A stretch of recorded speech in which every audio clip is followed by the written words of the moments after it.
how's it, man? Yarbo? How's it board in the Simsy class number 2, class number 1 video available at in my YouTube channel ko. Ado the yengo. Ado hapeta revision masam ni torke board in the Sim he can I worry never. He is selga gila never mariduni ko. Ko. Board and the stream. Ko. He do na karigumba. Stream. He do na. He asing me speech kada de khangani hai. Ina kayam yang na thonga me habagi speech leng na lebe sing tunga ga lebe sing sida tunga di part ko missing pukri wising na tro adu na mana thobanga me speech tu na tro adu higi speech kari lawne matam supada x stream gi speech na y ani je pirama ba akona ecl du ga iroi na thogda ba si downstream ko ma bani ba is to ke de ani tisna ne hare aduga mathalom da kakhalaga na ke dawni thawal pa speech na x की speed तगी y खादोकन x तगी y खादोकन नेबा हिगी speed ना string की speed तगी चाव हेन गदौनी नत्रगदे अखोने इसेल की मयोग तो थगत पंगमोय इसेल की मथ पंगमोय काबंगमोय बको अदुमाना सी फॉर्मूला से गत नत्रो सी एन जे पिरम माबा ds का us का पिरम मगना म x पुतो क्या जे डाउनस्ट्रीम स्पीड का अपस्ट्रीम स्पीड का तिसनरग म तुनी अंदेबा अदे म y पुतो क्या रगना डाउनस्ट्रीम स्पीड तगी upstream खादोगा तू नहीं नहीं सी फॉर्मूला सिंग करते हैं मारू इन सिनारी जुका downstream स्पीड है नहीं को ds है जे तेल के इरोइन ना सुन थोक दबी स्पीड से ही की स्पीड का इसेल स्पीड इस नहीं मतलब थोक लगा ना खादों नहीं सी कंट्रोल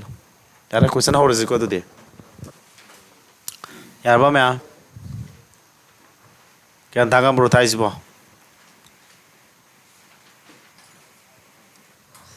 यार बा नेक्स्ट होगी एको अरे बता पाजी हो मैंने हाउ दिन से टाइमर थारगा मैंने होट पंगम नहीं खाली टाइमर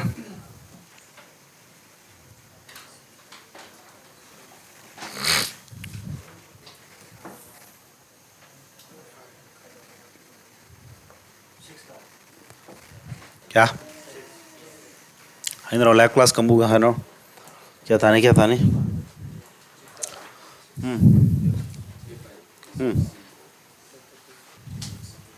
चले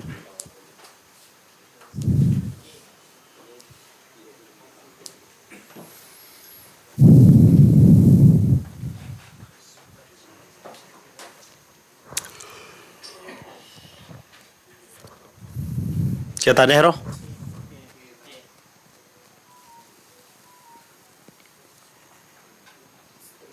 ये मुझको सीधा खंगदब कंबुई खलग तम थाके हम सुन खोनब यावरे वेरी गुड याम हाइरे एलिजाबेथ याम हाइरे रोमेश तोंग्रम याम हाइरे सबुंग मलेंगानबी देवी याम हाइरे सनाथोई अदम तोइन खुमी सिदा क्लास और मी जि तोइन नुति यावे आई क्लास याम थवाई तान याव कंबुने अदुमाय पाकने नोई जु क्लास नोई मी फुनदे दना से हा इना ओबम थुंगी सासु आदि फुनने बसे कि नने बा नोई सिदा सांगनाय लाइ मी जदुम लाय बा सिदा सांगनाय मी जे अदुम खंदुइने को आई काम यम लेबन सुमान तोरगा को सिन जे पुरुं पुरुं सोला काम यम लेबन अदुमाय काम आदि नुंगाय रोय ताउन चांगनाय द मिजे मायदि पाखन दे को सिमदे हागे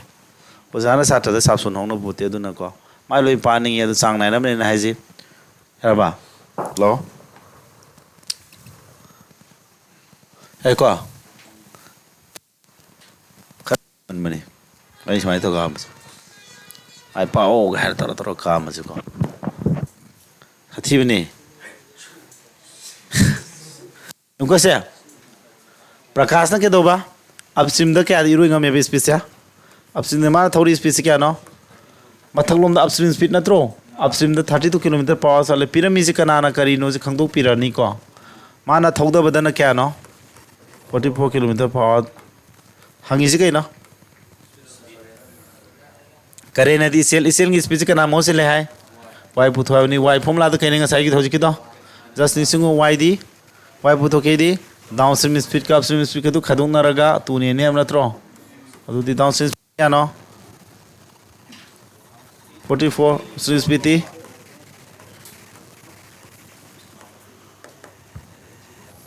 ट्राई थोई तू ने लदी क्या तारा 6 क्या तारा किलोमीटर 6 किलोमीटर पर awa tar here ko myam myam here sister hai matam yam angum se ano basi khangjilo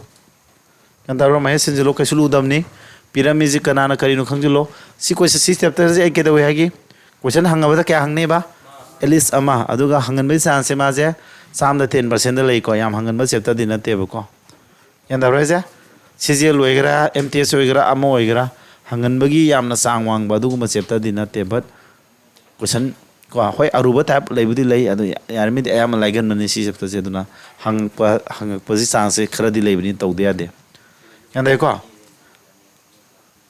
next orge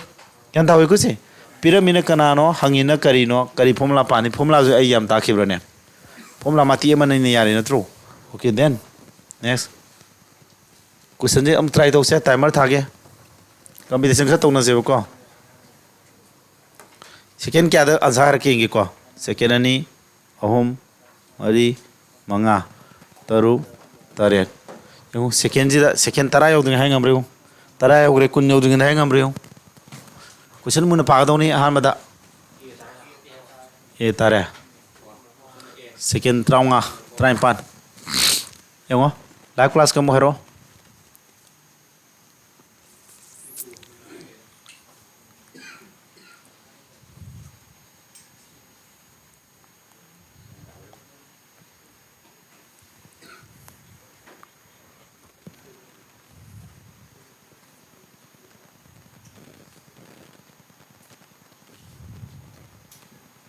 हमारे प्रियंका ए तारे खुराफुम राजधानी मंगांग ए तारे यम हेरे को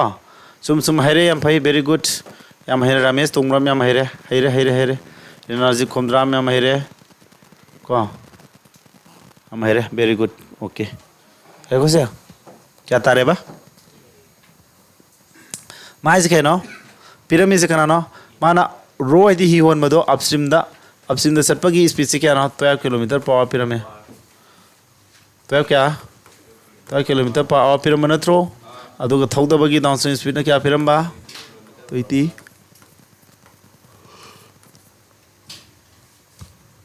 नुपादुगी rowing speed in still water आदि x तुने अदुगी मान इसेल की स्पीड ने अनिमक से पुथो है नत्रो x का नागा पुथो है बा y का अदु x पुथो क्या आदि होजिते जो फॉर्मूला पी रे डाउनस्ट्रीम स्पीड का अपस्ट्रीम स्पीड का तिसिनर खनाय लो है बनो तुने दु नत्रो अदु याम सेरी जी तिसिनर का तुने लदी 32 तादो तिसिनर दिया तुने लदी 16 किलोमीटर पर आवर तारमनी नत्रो अदुगी सिनामक खादोंनानी डाउनस्ट्रीम स्पीड दगी अपस्ट्रीम स्पीड खादोगा तारफोल तुने नि फॉर्मूला तो फजे लोको याम सिनते अदु खादोंनादी क्या ताई 20 दगी तो खादोदी एन ए त तुने लदी 4 किलोमीटर पर आवर सिंफादो खोलसु अबांग को ओय हम लोइना हेरे को यान धावब्रा सिंपल ओय को सिदे हम तानिंगा एक्सप्लेन तोनिंगा यावदेबा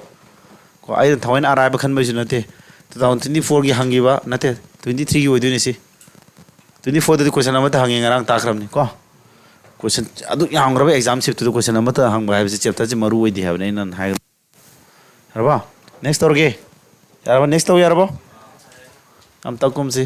एलिजाबेथ ए ताइसो में हमारे दिस वन से टाइमर थागे को मकोक तगी स्पीड येंगदुनि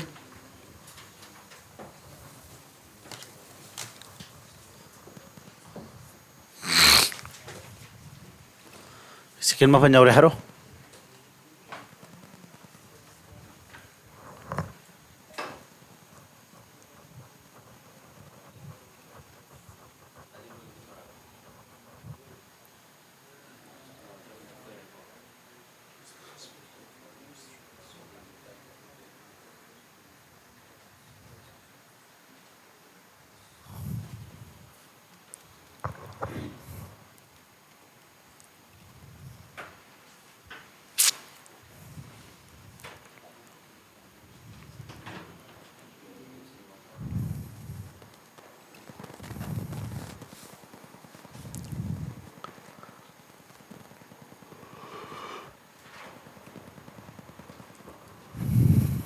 मिनी मा योगरे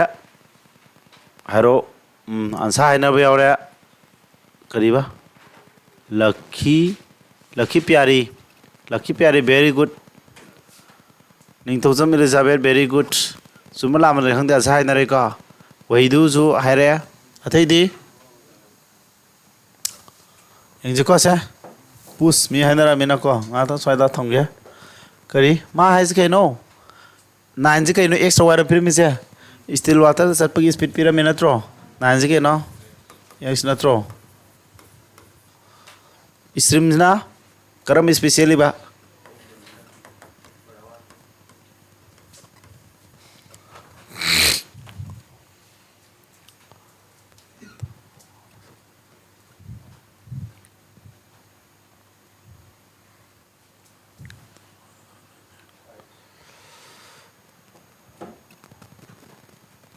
yare bo mana kai hano 9 hours sangi hamne mafam amade hi hol rani aduga mafam amada mana ke toba pausai matek si mafam amada mana hi du hol rani aduga ke toba starting point da halak tu natro hi hon maji mana smain thogda rure khala se ba ko thogda rure khala se ba halak tu ji thogalak tu natro hair ba thogot ka thogda ga toba si da mana punna 9 hours sangi adu di mafam du kyam lauki lap tu mafam du distance to mana hangi ji natro distance hang natro myam khangdamini x lor si araba adu mana pirami ba 9 je kai ne 9 hours je kai ne ha pirami nam tharo 9 je kari ne har piram ge na pirami ba 9 je amuk thogdaru ba amuk thogalak pai time ne natro downstream time upstream time ne ba pirami du pullaga 9 time natro downstream time ga thogdaru pai time ga habi upstream time thogal pai time ga puna 9 hour pirame downstream time puto ke tawni downstream time hadi sakadri ba distance to kana yandu na downstream speed ne loidro thogdaru bugi speed puto time puto ke adi thogdari ba lamsang distance to da thogdabi speed ne loidro upstream time puto ke di distance to da thogat pagi speed upstream speed ne loidro rabo adu si 9 ta du natro adu x downstream speed kya no ha downstream speed ke no x ko y ga 3 du natro adu kya tar 13 tar ba plus upstream speed kya no x te y kha do 3 to 5 tar ba aduga 9 tare sida anka holo lore yanda ko ata di ana anka hot ke ta ke to tare lsam loro 13 5 ko yen jawa lsam di 65 tare ko lsam log da ne sigya adu 13 ne sila di 16 65 la di 5 thonge 5 ko s ko 5x sida 5 ne la di 13x somdana kya 9 mata se kya tare 18x by 65 somdana kya 9 to thana di kya tare mapal mapal ani natra somdana twice x somdana makadana 65 somdana 1 implies that twice x equal to 65 tare natro 65 x puto ke do na to ko do ja 2 na 65 eladi 32.5 tarbo am hai ko cha sa hol ko mi yauri online kangbu live class kangbu si ko noi ding ami bro ami ku noi ja noi na an gi bro sa har ko da ani malik ko Elizabeth am hai re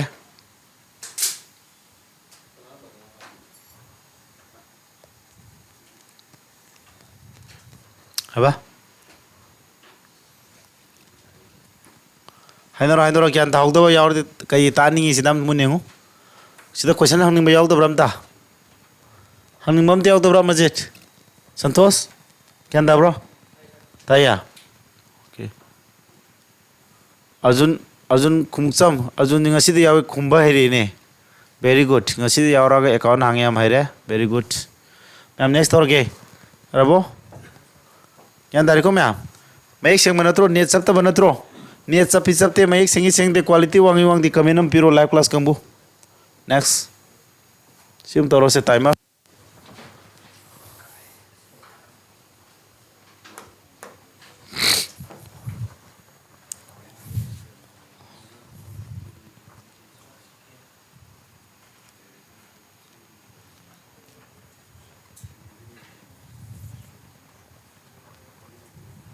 holo try to pyramid na kanano karino hangis na karino mun na wakhan khan ga don angka ji di khan de ade khara di try to si ko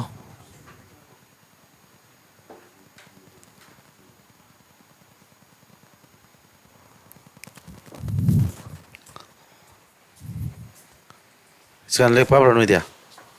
ha ni da betul khara pa minu ko kanu di skan da di pa bra nang di ha 좀 걸레포 그이노 숙질 레비도 그리고 박항만음 남맘 야르네 메럭사 ha ajay manam gadi kano kari manam ne perfume dia cobra ga idura are ko sidi kya ai ko mini ama hele haina rakri angka hai kari wanda ni am easy obi aro kari wanda na mini ama hen sang bi aro kani time management tawdu ni ख्वाइदगी लाइब जिंदुना second the होट कदबा अदुदगी save तव मतम दुना खरा लुबदु मतम थादगदबा एको हरो हरो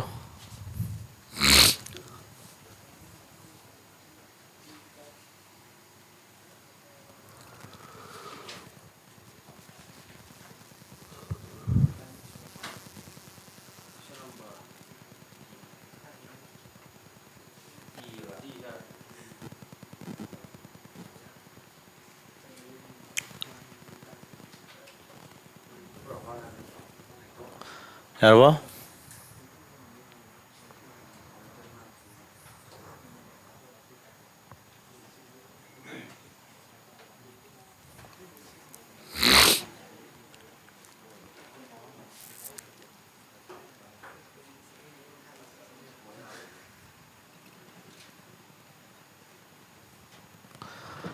यारवा हाइनरक तो मिना तरन तारे ने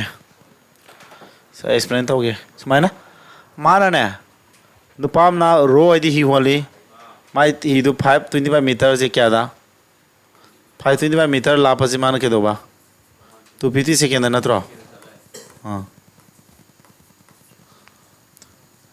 along the stream आदि क्या नो downstream ना त्रो आदि downstream स्पीड तो क्या रे थोक दो भी स्पीड सिगी आराप हम हम जिमान 250 मीटर 250 सेकेंड थोक बाहर जिमागी स्पीड खंग ना त्रो downstream स्पीड नहीं आदो मान हले हलक पाई का थोक दो रोग हला आदि कदम मने थोगल कदरा थोक कदरा रुरे हरे अदो महंगल आदि थोगल पोय दो रो थोगल पदना हारे बसक माना महम दो क्या नना किलोमीटर मंगा थौर रोग हलक पाई किलोमीटर मंगा दो हलक तो नत्रो डिस्टेंस सब माना ने अदुना अपस्ट्रीम स्पीड पुतो के जो सब माना बा आराप से माना मतम क्या संगबा माना 7.5 मिनट से सेकेंड ओंदोक से मरम दिखे न मीटर पर सेकेंड लाइन बनिमा अदु मिनट ओन गया के दो नो मिनट अमदा सेकेंड क्या नो 1 मिनट 60 सेकेंड नत्रो अदुदी मिनट तरेती क्या नो 7 मिनट तरी तरे 60 अदुगुमा तरे लाओद्रो 67 दी 420 ताब्रा 420 ताने को 420 सेकेंड ले अदुई मथक तम हाफ मिनट हादि मिनट अमगी तंखाय सिदि सेकेंड क्या नो 30 नत्रो अदु 30 सेकेंड म हाबजल अदि क्या 450 सेकेंड सी सेकेंड ने को हबा अदु पुलपुना क्या नो इसिंग ने हरबदा 450 सिना 450 सेकेंड तारे को अदु तादी 450 सेकेंड ही रोब से अंदारे को से डाउनस्ट्रीम स्पीड अपस्ट्रीम स्पीड पिरा कई हंगमनो the rowing speed in still water x हंगमनो त्रो हिगी स्पीड इन स्टिल वाटर दाइदि x दु नत्रो x हंगी आदि डाउनस्ट्रीम स्पीड का अपस्ट्रीम स्पीड का तिसिनरा कना यंदुबा तु नेंदु नत्रो अदो सी तिसिनरा तु नेंदुनि तारक्ति फोन दु करी यूनिट त थमी माना किलोमीटर पावर नत्रो अदो किलोमीटर पावर ऑन गेदि कना पुरी नि हाय हाँ मीटर पर सेकेंड किलोमीटर पर वन गया क्या ना 18 बाय 5 ना पूरी नत्रो अदुदी किलोमीटर पर वन गया सीजो 18 बाय 5 ना पूरी नत्रो अंडरस्टैंड तो ब्रो मीटर पर सेकेंड इररोय को जे कथना दी मंगा का दी यांखई कुमंगा का दी तारा कुमंगा का दी खंगब्रा कुमंगा मनी मंगा कुन कुमाथोय को मथक क्या तारे तरा मंगादी यंखई तारे मखादने यंखई मथक कुमाथोय के 18 गदी 18 1 जा 18 18 2 जा 36 37 अदुदी सी किलोमीटर पावर सी तारे मखाजे में हुकमरदी कुमंगा कादी कुमंगा में चार टुकटा टाइम पान तारे कुमादी कुमाथोय ट्रामाटे वखन 21 बाय क्या तारे 5 तारे कंगना बजाय खर थुरे को कुमा का पदो कुमा मरी सामने साम मरी दी मरी में चाटू चाटे टाइम ताई को न ये लजम ताने कुमा सनी तारे टाइम सुमे को और तार क्या तारे 21/5 अनी सी के नो अखोन पुतो एक्स निना ꯑꯅꯤꯁꯤ ꯇꯤꯁꯤꯟꯅꯗꯣꯏ ꯅꯠꯇ꯭ꯔꯣ downstream speed ꯀ ꯀꯅꯥꯒ ꯇꯤꯁꯤꯅ 2 ꯌꯦꯟꯗꯣꯏ ꯅꯠꯇ꯭ꯔꯣ 378 ꯀ ꯀꯅꯥꯒ 50 plus kana 21 by 5 downstream speed upstream speed tinare 2 yendui natro yenga si kya tani tisna di kya ta l sum lodi 50 natro adu di 378 sina kya family di tara 210 tara kya tara du matak se 8 tare kama gadi nipan ahungani gadi manga 50 natro sumbro adu di matak 588 makadar kya 50 natro adu makada 2 lem natro si 50 si maka kumdara ni ko maka kumdara kya tare matak 588 makada di 50 ke 2 di kya no sam taraba samne yeladi 588 to da kya duba samne yeladi kya tare 5.88 kilometer per hour hey gidra hayo kya ha कशुलू बदे नते कहीं न lolly no अंक से calculation पूरी भी न बखरा संगन बगी worry नी को हाँ मान एस पुतो आरे अदु तादी डाउनस्ट्रीम स्पीड तिसना तो इने अदु ना यूनिट ओथोजिन दु खरा संगे बको यार को से वीडियो दो में वो कैलकुलेशन पूरी बे तिसना बा हाइम नत्रो कंगना बखरा थु दो ने आइनो 25 नो कई बा थुरी बदु मान नो जो खरा थु ना बा ता खरा दाइने से आई करो मांगे से 475 से 25 का अधिक क्या थोंगनी सी अराइव 3 ता क्या नहीं ऐसा थूगी बदो मैं टाटू ट्राइम ट्रांपन निको क्या है बनो से अरे तो 19 है बरस क्या है 13 है रा सामद कुमंगा क्या यावे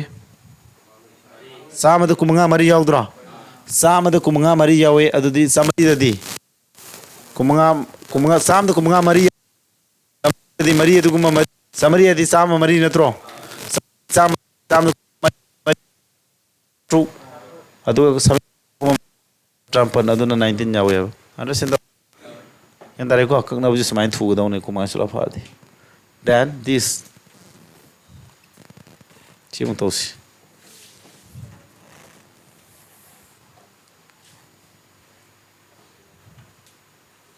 प्रथम तो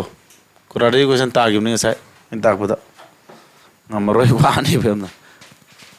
का पीडीएफ थारके आइ बेसिन होल होजि किदो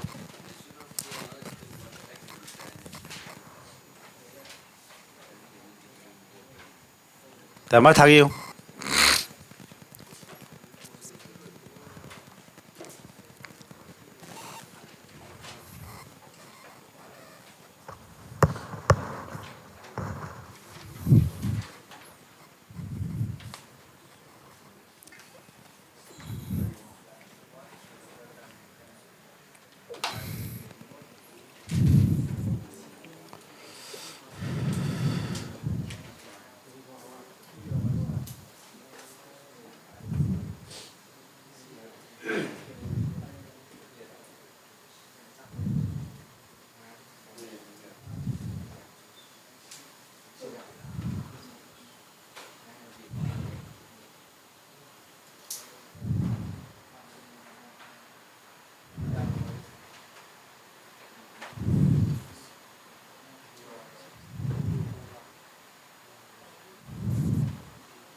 क्या तारे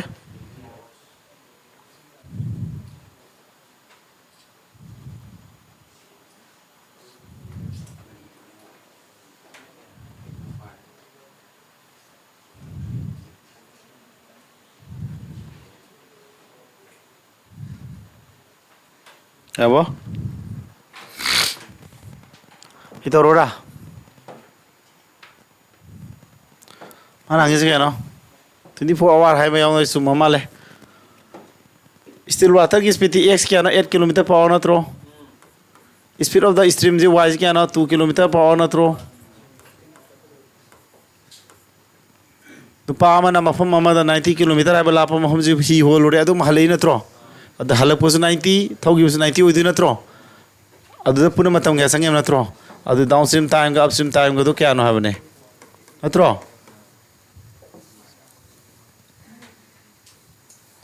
x तो क्या नेबा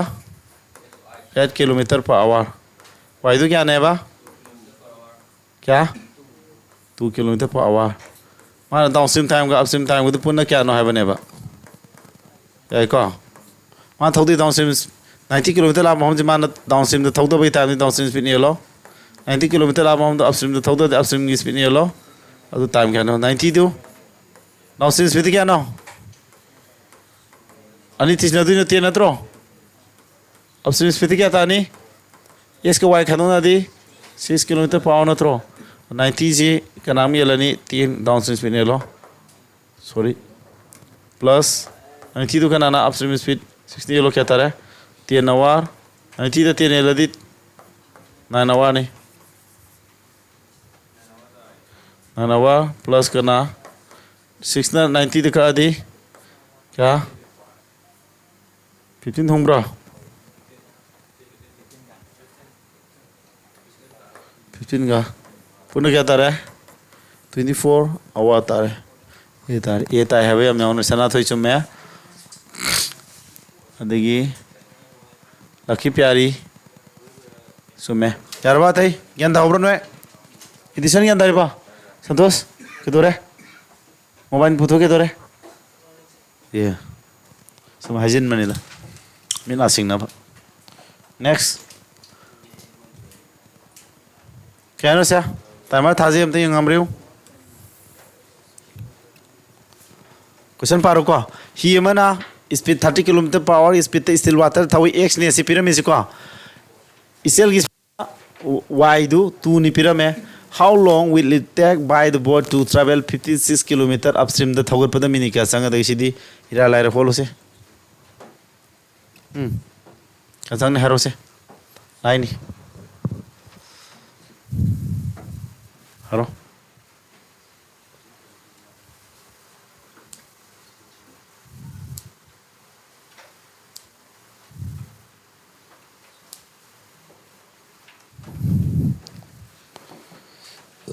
कैसा नहीं हरो मान 30 किलोमीटर एक से क्या ना 30 किलोमीटर ना तो 30 किलोमीटर पर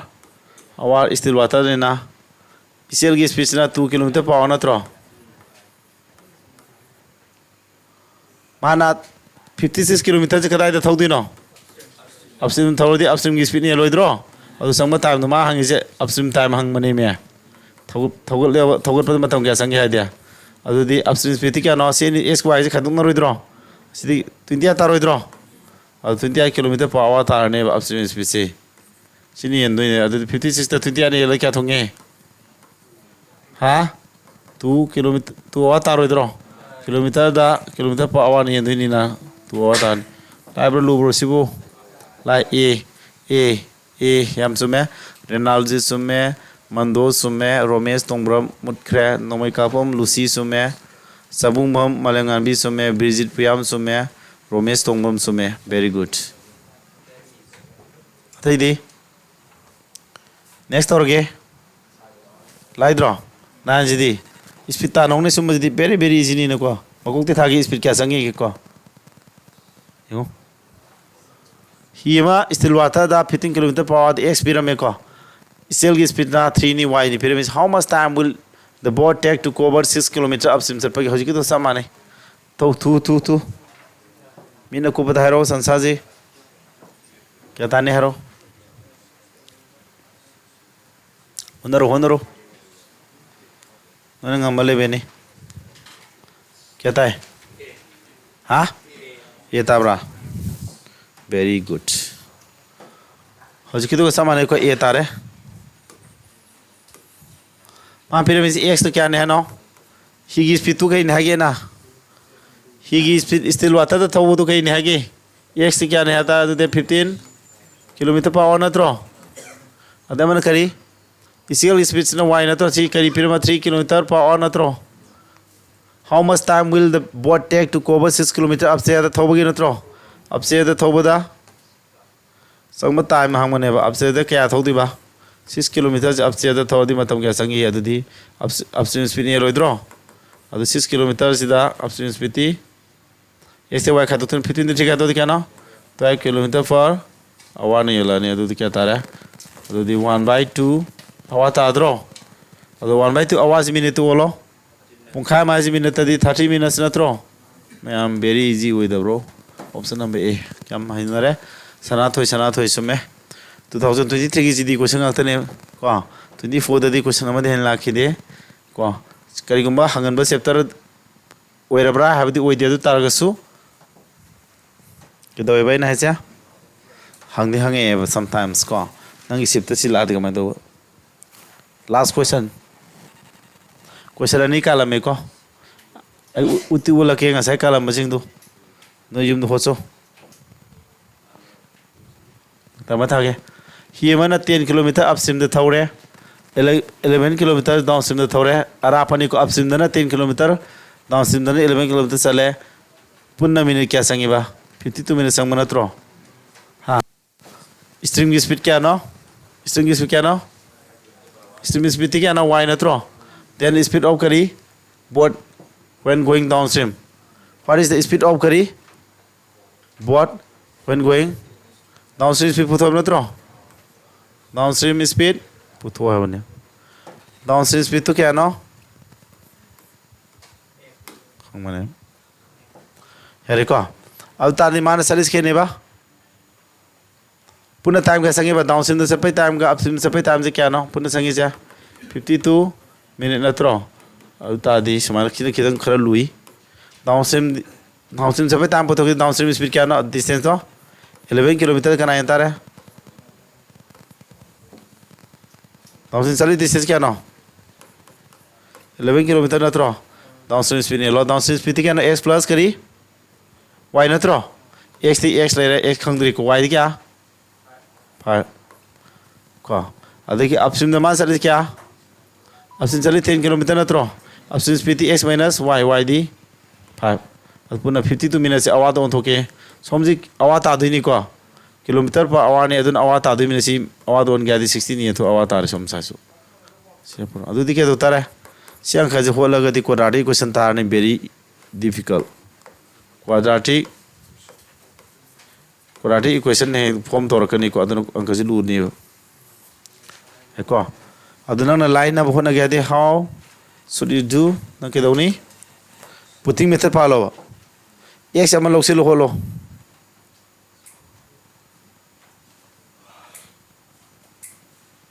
एक्स ना 25 लोरिंग खलो बा एक्स 25 लोरिंग खलो 25 फाक दी क्या नो माना है के नो करी हंगमनम थारो ऑप्शन दे होल ऑप्शन चिक न था दिया रोय करी हंगमनम थारो पांगे से डाउनस्ट्रीम स्पीड हंगमन नत्रो डाउनस्ट्रीम स्पीड आदि x का कना पुनबा y पुन नत्रो डाउनस्ट्रीम स्पीड तो अहम जी मनुंग अमा खलो नत्रो डाउनस्ट्रीम स्पीड तो ऑप्शन नंबर a नि खलो डाउनस्ट्रीम स्पीड 30 तार दी x क्या ताने सिदा डाउनस्ट्रीम स्पीड तो 30 नि खल सेबा x तो क्या ताने y दिन 5 और x 25 और इधर और सीधा सीमा तांग x क्या ना 25 ने अब x 25 नत्रा अब x 25 का दी क्या 30 11/30 सीधा ना x तो क्या नेबा 25 का दो दी 20 10 अब से पुनगा द सीता बरंग ब्रेक जी को एलसम लो दी क्या तारा 60 तारबा 3 ने लदी 2 22 2 ने लदी 3 30 क्या तारा दे 52/60 असोंग मानना तांगमब्रा हमें को और ऑप्शन नंबर ए एग्जाम सुमे सुमाय पुटिंग मेथड तो होल नत्रगदी क्वाड्रेटिक क्वेश्चन तादे थिला आलु ऑप्शन दे होल नत्रगदी this question will be very difficult I think को हबा ऑप्शन दगी कई तौने बसे हबदो माना डाउनस्ट्रीम स्पीड हंगमनी डाउनस्ट्रीम स्पीड तु ऑप्शन मरी जिमनुंग दा मदी यावरे हबनी डाउनस्ट्रीम स्पीड तु को डाउनस्ट्रीम स्पीड तु ना 30 होय तारगदी y वैल्यू दी 5 नि ना x to 25 और मने हम नत्रो सिग x वैल्यू जी सीधा से लो x 25 और दी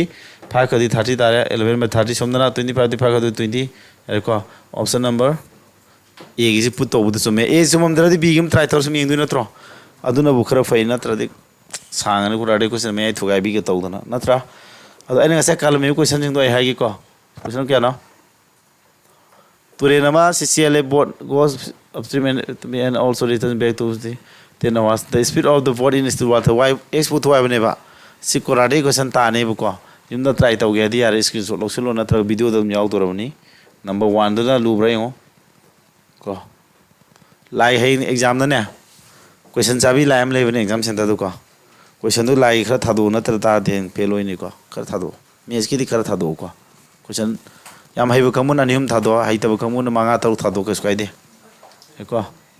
ꯊꯥꯗꯣꯛꯇ꯭ꯔꯗꯤ ꯁꯥꯎꯕꯅꯦ ꯃꯥꯗꯤ ꯑꯦꯕꯣꯔ ꯀꯣꯕꯔ ꯁꯦꯇꯤꯁꯟ ꯌꯥꯔꯦ ꯁꯤꯃꯁꯨ ꯁ꯭ꯀ꯭ꯔꯤꯟꯁꯣꯠ ꯂꯣꯏ ꯇꯧꯁꯤꯜꯂꯣ ꯀꯣ ꯑꯩ ꯀꯩꯅꯣꯁꯤ ꯇꯧꯗꯣꯏꯃꯦ ꯂꯣꯏꯁꯤꯜꯂꯒꯦ ꯑꯦꯛꯁꯇ꯭ꯔꯥ ꯀ꯭ꯂꯥꯁ ꯑꯃ ꯇꯧꯗꯣꯏꯃꯤꯅꯀꯣ ꯃꯌꯥꯝ ꯂꯣꯏꯁꯤꯜꯂꯒꯦꯀꯣ ꯃꯌꯥꯝ ꯀꯣ ꯂꯥꯏꯚ ꯀ꯭ꯂꯥꯁꯁꯤ ꯅꯨꯡꯉꯥꯏꯔꯝꯒꯅꯤꯗ ꯆꯥꯛ ꯆꯥꯅ ꯀ꯭ꯂꯥꯁ ꯌꯥꯎꯕꯁꯨ ꯌꯥꯎꯔꯝꯗꯣꯏꯅꯦ ꯃꯣꯏꯗꯤꯀꯣ ꯌꯥꯔꯦ ꯍꯌꯦꯡꯗꯤ ꯄꯨꯡ 5ꯗꯒꯤ ꯂꯥꯛꯄꯗꯨ ꯂꯥꯛꯎꯀꯣ ꯖꯤꯀꯦꯒꯤ